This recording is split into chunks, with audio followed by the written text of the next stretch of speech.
So today we will learn the geometric design of railway. It is very important for the tracks to have a proper geometric design in order to ensure the safe and smooth running of trains at maximum permissible speeds and carrying the heaviest axial loads. For carrying heavy loads at a higher speed, the geometric design must be proper and perfect. That will ensure us a safe and smooth running of trains. So geometric design of railway track is very important. The speed and axial load of the train are very important and sometimes are included as parameters to be considered while arriving at the geometric design of the track. While designing the track, geometric design of the track, two main parameters, the speed and the axial load of the train are also included. So we will see what are the geometric parameters in the design of the track. First is the gradients, second is the transition curve, third is the widening of the gauge on the curves, and fourth is the cant efficiency. So we will move towards the necessity, why there is a need for a geometric design in the railway track. The need for the proper geometric design of a railway track arises because of the following considerations. First, for the smooth and safe running of the trains at a maximum speed and to carry heavy loads and to avoid accidents and derailments due to the defective permanent way.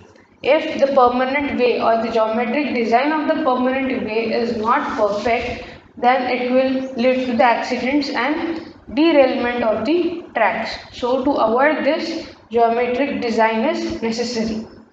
Then to ensure that track requires least maintenance. If geometric design is carried out, there will be least maintenance. So to ensure that the track requires least maintenance, geometric design is necessary. And for the good aesthetics, for the good look of the railway track, geometric design is necessary. So these are all the necessities of the geometric design. So now we will move toward the first geometrics, that is gradient. So what is gradient? Any departure of the track from the level is nothing but a gradient. Gradients are provided to negotiate the rise or fall in the levels of the railway track. They are provided to negotiate the rise or fall in the levels of the railway track. A rising gradient is one in which the track rises in the direction of movement of traffic. Okay, and the falling gradient or the down gradient is the one in which the track loses its elevation in the direction of the motion of the track. Okay, so these are the rising gradients and the falling gradients. So, see, if there is a rise in 1 meter in 400 meters, the gradient is expressed as 1 in 400 or in by percentage 0.25%. So we can see this is a rising gradient and this is the falling gradient. Rising gradient is 1 in 400, that is 0.25%, or falling gradient may be written as 1 in 400, that is 0.25%. So why are the gradients provided in the tracks? There are many reasons. First is to provide a uniform rate of rise and fall as far as possible. Providing a rise and fall, uniform rate of rise and fall. And second is to reach various stations located at different elevation. To reach the various stations which are located at different elevations, gradients are provided. And third is to reduce the cost of earthwork. If gradients are not provided, the cost of earthwork will ultimately increase. So these are the reasons why gradients are provided. So now we will move toward the type of gradient. Basically there are four types of gradients, that is first is ruling gradient, second is momentum gradient, third is pusher one or it is also called as a helper gradient, and fourth one is the gradient at station yards. So first one is ruling gradient. What is ruling gradient? It is a gradient which determines the maximum load that the engine can all on the sections. म्हणजे maximum load engine carry करू शकतं ते ruling gradient decide करतात. This type of ruling gradient determines the maximum load that the engine can carry on the section. So this is the maximum gradient which is allowed on the track. The ruling gradient is the maximum gradient. For the steeper gradient, a powerful engine is required, small train load is required, lower speed, and there is a costly haulage. The carrying movement of the goods is very costly. So rising gradient must be followed by a falling gradient. While deciding the ruling gradient of a section, it is not only the severity of the gradient but also its length as well as its position with respect to the gradients on both the sides that have to be taken into consideration. Means only gradient should not be considered, its length and its position also must be considered. So in ruling gradient is the maximum gradient which is allowed on the track and which is given to this, it is a steep gradient. Now it requires a additional power. The ruling gradient depends on the additional power of locomotive which shall be able to pull up its train load along the gradients. So P is equal to W sin theta or W tan theta or W into the gradient. So this is the expression for the power of locomotion, extra power. So W is the weight of train. So ruling gradient must be in plain terrain, it must be in between 1 in 150 to 1 in 200, and that in case of hilly regions it must be in between 1 in 100 to 1 in 150.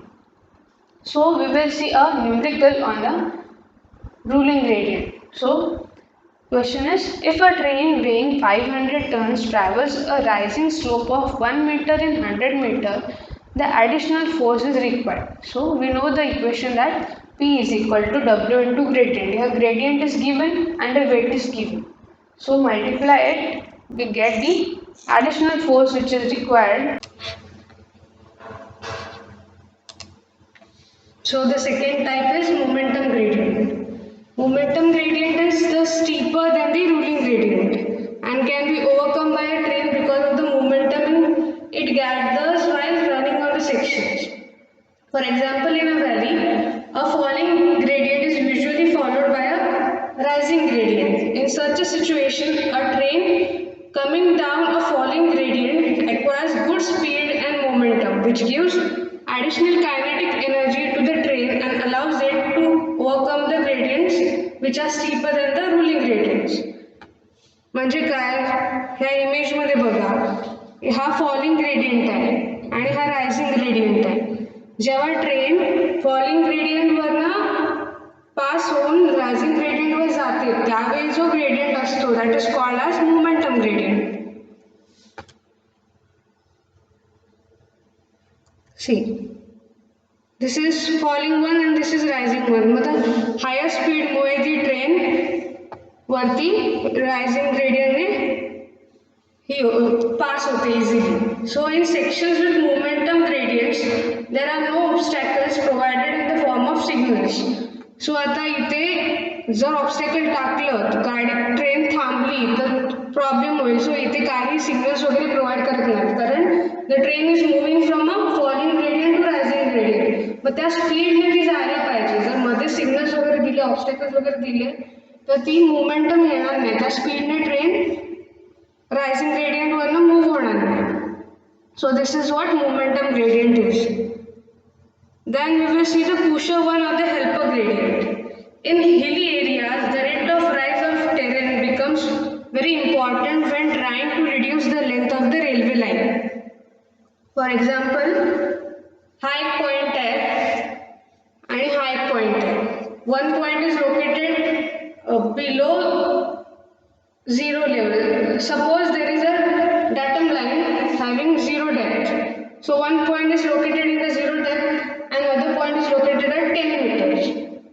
जर आपल्याला railway root consider करायचा असेल, जर आपण जास्त gradient दिला तर length of the railway line will be less, पण कमी gradient provide the length of the railway line will be more. So in hilly areas, the rate of rise of terrain becomes very important. म्हणजे जर gradient जास्त दिला तर length of railway line कमी होईल आणि त्याच्यामुळे ओव्हरऑल जी कॉस्ट आहे रेल्वे लाईन पास आउट करायला ती कमी होईल. So push or a higher helper gradients in this situation, one locomotive is not adequate to pull the entire load. म्हणजे एकच इंजिन असून उपयोग नाही कारण ते एंटायर लोड पुल करू शकणार नाही एकच engine. So an extra locomotive is required. Locomotive म्हणजे काय engine. When the gradient of the ensuing section is so steep as to necessitate the use of extra engine for pushing the train, it is known as a push or helper gradient. म्हणजे ज्या ग्रेडियंटला एक helper locomotive लागतो, एक extra locomotive लागतो, त्याच ग्रेडियंटला pusher gradient और helper gradient बोलतात. For example, of pusher gradients are on Western Ghat section, that is 1 in 37. तिथे gradient आहे 1 in 37. And the Darjeeling Himalayan railway sections, तिथे gradient किती provide केलं आहे 1 in 25. So this is about pusher or helper gradient. See, this is the image showing the pusher or helper gradient. So next is gradients in station yards. आता आपण type of yards बघितलेत. Station yard म्हणजे काय, जिथे trains stop होतात, जिथे सगळे activities आपलं ट्रेन दुरुस्त वगैरे करायचं जे काय लोकेशन काम होतं ते स्टेशन यार्ड्स मध्ये होतं. The gradients at the station yard must be flat. त्याला काही स्लोप वगैरे असायला नको. The gradients must be flat. का? First, to prevent standing vehicle from rolling and moving away from the yards. To avoid the movement of the train, this gradient should be flat due to the combined effect of gravity and strong winds. म्हणजे vehicles move व्हायला नको म्हणून तो flat provide केला जातो. Second, to reduce the additional resistive forces required to start a locomotive to the extent possible. म्हणजे additional resistive force असतो तो कमी करायला. Third, on Indian railways for all the gauges in station yard maximum gradient किती provide केलं जातं इंडियामध्ये, Indian railways मध्ये. In case of gradients in station yard, it must be 1 in 400 or minimum gradient it must be 1 in 1000. उलट लिहिलं. Minimum gradient 1 in 400 and maximum gradient it must be 1 in 1000. So these are the gradients in station yards. Flat gradients असतात. So now we will move to the next topic. We have seen the types of gradients. So next topic is grade compensation on curves. If a curve lies on ruling gradient, the resistance due to the gradient increases. By that, due to the curvature and further increases the resistance beyond the ruling gradients. म्हणजे जेव्हा curve portion येतो, turn मध्ये येतो, curve part येतो, तेव्हा बाहेरच्या व्हीलला जास्त distance cover करायला लागतं as compared to the inner wheel of the train. त्यामुळे काय होतं, ॲब्रेशन होतं व्हील्स आणि ट्रेन्समध्ये. मग ते कमी करायला ग्रेड कंपेन्सेशन केले जातं ऑन कर्व्स. म्हणजे कर्व्स कमी केले जातात. Gradients are reduced on curves. Gradients कमी केले जातात on curves to avoid the resistance beyond available limits. Gradients are reduced on curves का केले जातात, ते ॲव्हरेजन जे होतं व्हील्सचं ते रिड्यूस करण्यासाठी म्हणून कर्व्सला ग्रेडियंट्स कमी केले जातात. This reduction in the gradient is called as grade compensation. So grade compensation is what? Reduction in the gradient on the curves is nothing but grade compensation. So curve resistance किती असायला पाहिजे? It is given by percentage per degree of the curve. Hey expression use केलं जातं numerical solve करायला. So now the compensation for the curvature. Based on the type of the gauge, the compensation for the curvature is classified.